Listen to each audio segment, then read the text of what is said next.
Jana hoye! Nairobi hoye! Kenya hoye! Kenya hoye! Hey! Hey!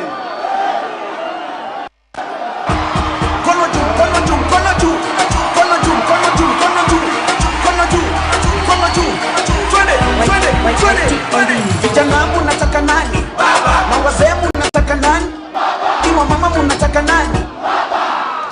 Hey. Nimeona na nimeridhika. Mmekuja kwa fujo. Anaye macho na anayesikio na kwanza leo nimerudi nyumbani baada ya ziara ya siku 10. Nilikuwa nchi ya Poland katika mji unaitwa Gdansk. Hapo kuna mahali bandari pale ambaye mtu anaitwa Lech Walesa alianza mapinduzi kule Poland, na hiyo mapinduzi ikatoa serikali katika nchi ya Poland, Urusi na Ulaya Mashariki yote. Sasa Bwana Walesha amenituma na salamu kwenu. Mmechukua? Mmepokea? Mmepokea? Pili, nimeongea na mwenzangu Mheshimiwa Stephen Kalonzo Musyoka. Yeye yuko kule Ulaya, kwa sababu yeye hayuko na sisi hapa, ametuma salamu. Pia ndugu yetu Uhuru Muigai Kenyatta ametuma salamu. Mnapokea? Mnapokea? Leo ni siku muhimu sana. Tunapanda sasa leo katika awamu ya pili ya mapinduzi katika taifa letu.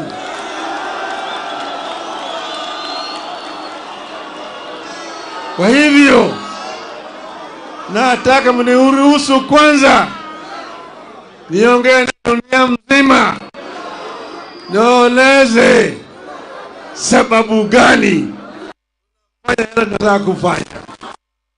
Unakubali? Nitasema na kimombo, sawa? Kwanza naanza na quotation.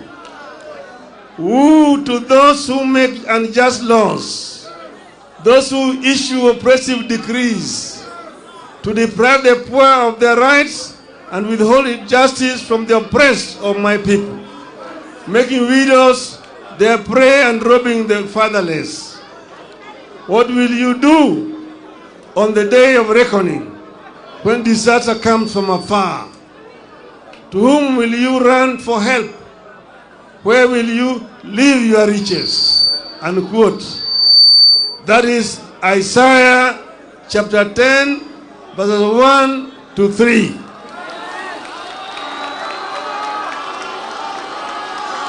Mr. William RUTO used to love this verse. I hope he still does. Dear Kenyans, last week we were betrayed in this city. Our representatives conspired with an executive and abandoned us at our hour of need by voting for the punitive Finance Bill 2023. Yesterday,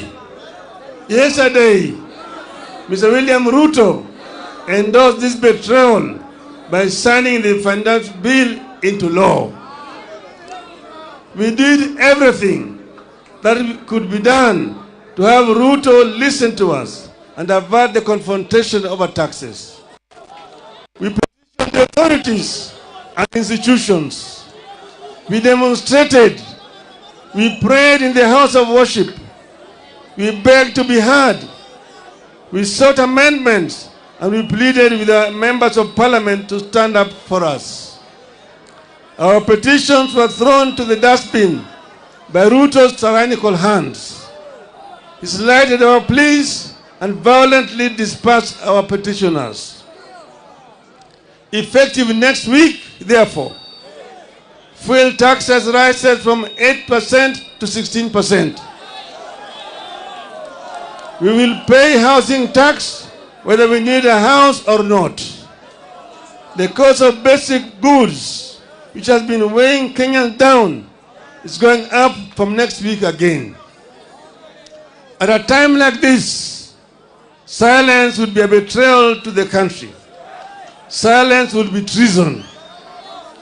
We cannot be a nation of people who, having eyes, refuse to see, and having ears, refuse to hear. We have suffered a cruel betrayal of our trust and confidence in the ability of our representatives to protect us. We must punish the traitors, and we must force a repeal of the Finance Act. But what happened this past week and yesterday is not just about the Finance Act. This is about the re-emergence of a dictatorship under leaders who cut their teeth and honed their political skills in an infamous school of dictatorship. We all know where RUTO, Mr. William RUTO, is coming from. We all know where Rigathi Gachagua is coming from.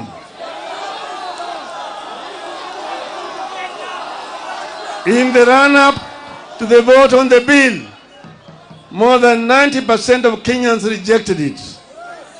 Even after MPs voted in favor of the bill, polls continue to show that the majority of Kenyans did not like it.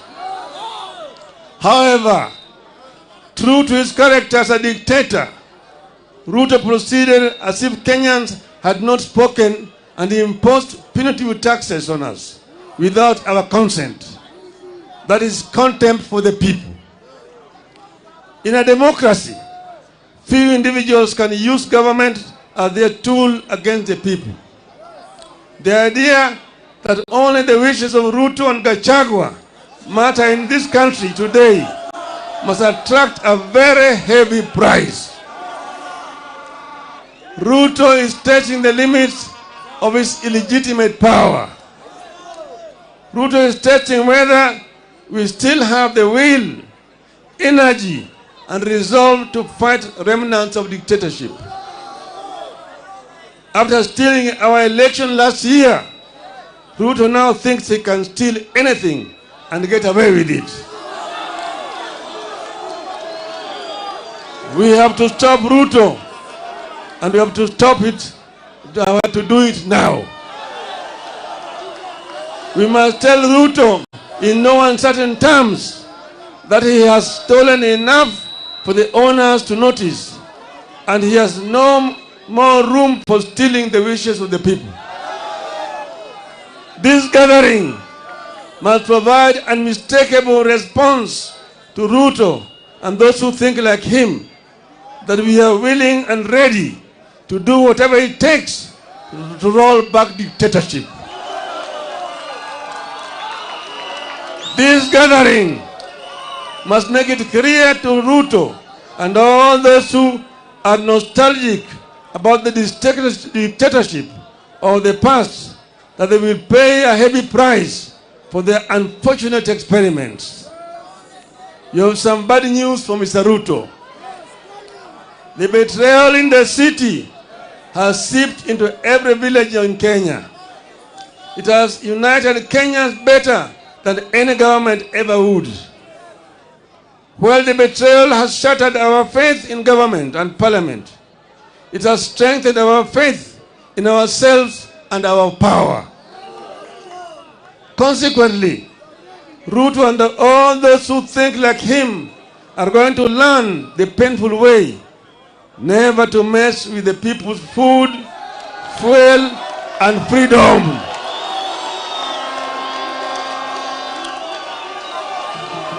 Hello? RUTO and his ilk are going to learn the hard way that Kenyans are fed up but not helpless. In this time of desperation in the country, RUTO is selling illusions of hope to our people with the phantom proposals that are meant to line the pockets of his cronies. It is wrong. It is cruel. It is evil. The question we must ask ourselves is, can a leader mean well for the people than the people do for themselves? The answer is no. Kenyans must not trust that insider smile that RUTO wears. It is betrayer's kiss. If RUTO meant well, he would have listened to the people. He did not, and now we must fight. Fellow Kenyans, comrades, a regime that has so blatantly ignored and betrayed us does not deserve our delegated power. We are taking back our sovereign power. We are going to the trenches ourselves to fight for ourselves. This regime does not deserve our obedience. We have no obligation to work for the success of a regime that has no interest in our success. We are the people. Sitasimama maovu ya kitawala, sitasimama maovu ya kitawala. Hello? There's no other option left.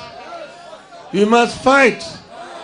We are going to fight everywhere and anywhere until the Finance Act is repealed. We will adopt a series of acts of civil disobedience to force this regime to recognize that we, the people, are supreme. Through civil disobedience, we will deny RUTO the taxes he thinks he can extort from us by force. Dear Kenyans, we have been abandoned by our leaders. We must now look out for each other and be our brothers and sisters keepers. Here, therefore, are my requests to you, my people of Kenya. Let us embrace tax boycotts. Let us deny RUTO the fuel tax by limiting consumption of petrol and diesel. One way to do this is to carpool. Let us arrange to make regular journeys in a single vehicle whenever possible. Give each other a ride.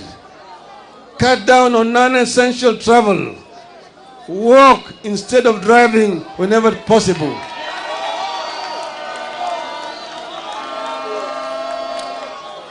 I appeal to all employers to allow their workers time to walk to and from work.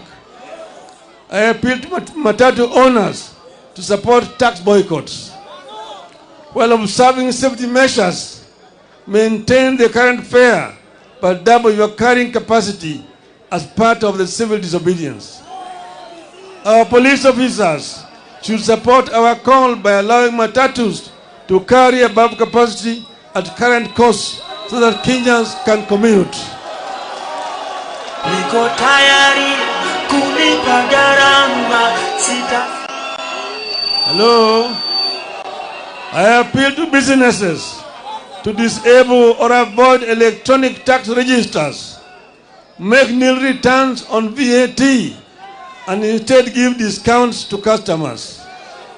This way, we shall recover the VAT RUTO is taking illegally through the fuel.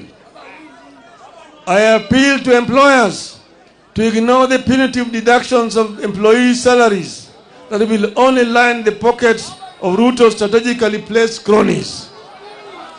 Mr. RUTO is driving us off the roads with high fuel prices. We must deny his officers the comfort of driving us off the road with their vehicles. Let us deny the government vehicles and motorcades the right of way that they take for granted. They may sound the sirens as they wish, but everyone must follow the traffic except for ambulances. Dear Kenyans, I'm coming. We know the men and women who visit this unjust law on us. Punish the traitors.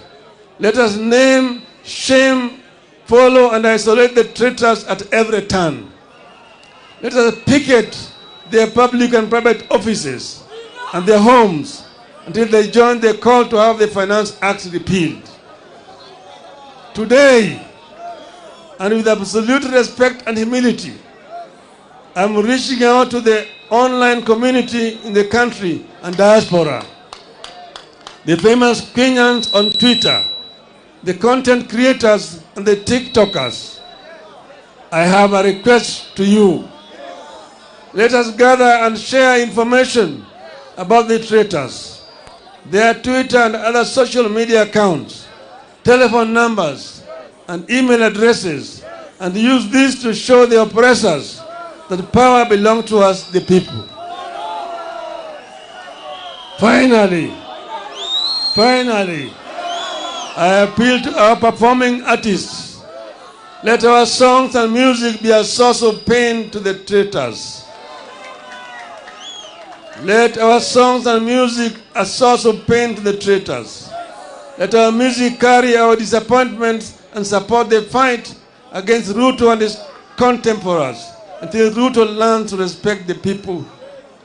Dear Kenyans, in a democratic country that is founded upon sovereignty of the people, whenever the arms of government, whether the executive, the legislature, or the judiciary, fall into the hands of men and women who use their delegated sovereign power to oppress the people and benefit themselves, then it becomes a right and a duty of the people, in pursuit of the common good, to assert their sovereignty, to disobey those men and women and their laws.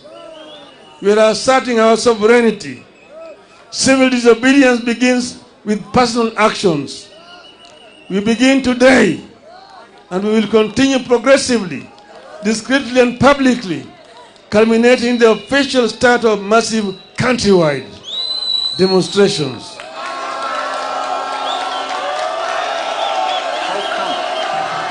That fuel in Uganda is cheaper than fuel in Kenya. Ooh. To those who make unjust laws, to those issue oppressive decrees, let us get to work. Let us get to work. Tuanze kazi. Tuanze kazi. Tumesema hao watu wamesaliti jamii ya Kenya. Umma ya Kenya imesalitiwa na Bwana RUTO na wenzake, lakini Bwana Gachietha. Tumesema tulikuwa hapa Kamkunji Grond, tukaambia nyinyi tumeanza safari ya kilomita 1000. Unaanza na hatua ya kwanza. Tumeonya hao watu, tumeliwaambia punda imechoka, tuliwaambia chumba imechoka, wamekataa, wamezidi kuweka mzigo juu ya punda. Sasa punda itawapiga teke, punda itapiga teke. Sasa tumesema Wakenya wametoka mbali.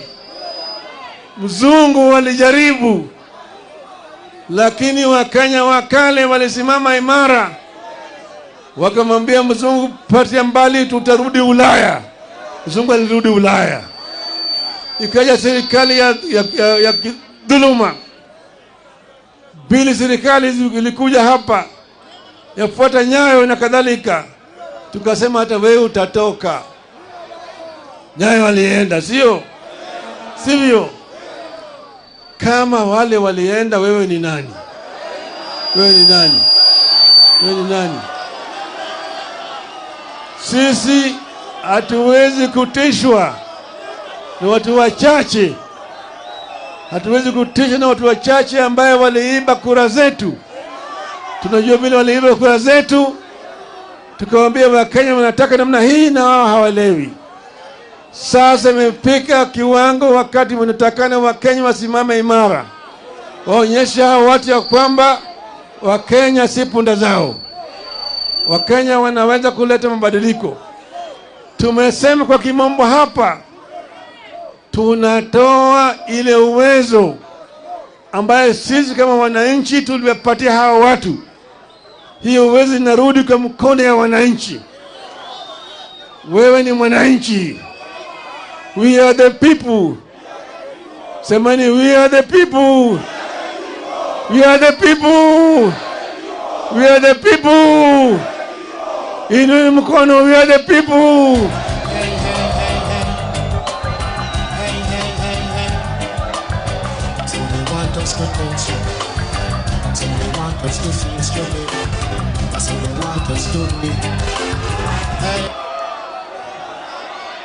Hapa Kamkunji mwaka wa 1990 mimi na marehemu Kenneth Matiba na Charles Rubia tulisema tunataka mfumo ya siasa yenye vyama vingi, tutoe chama kimoja.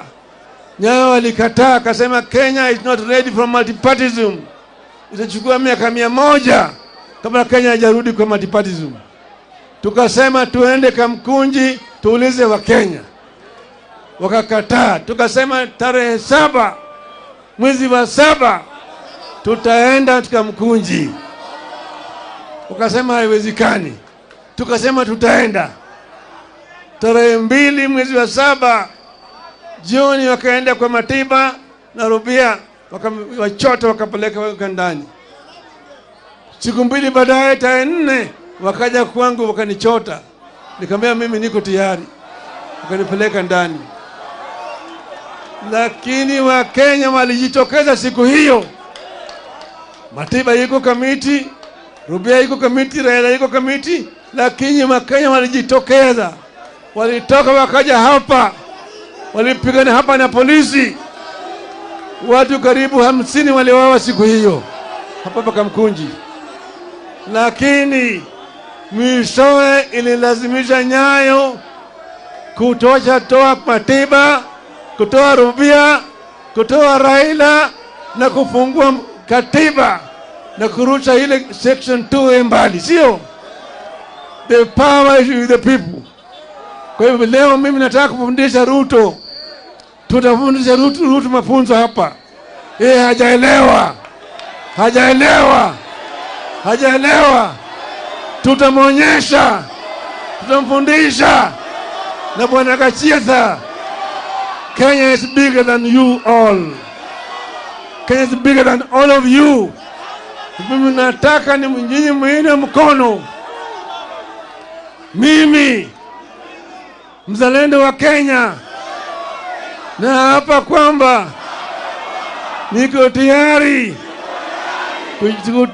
kutoka na kuandamana ili uhuru ikuje, gharama maisha irudi chini, usuru bandia itolewe.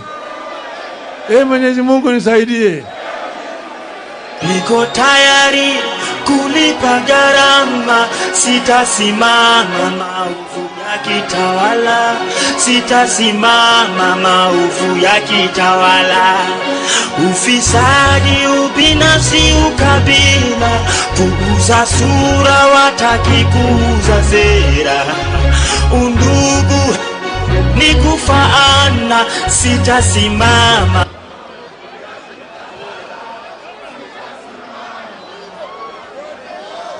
Hello. Niko tayari.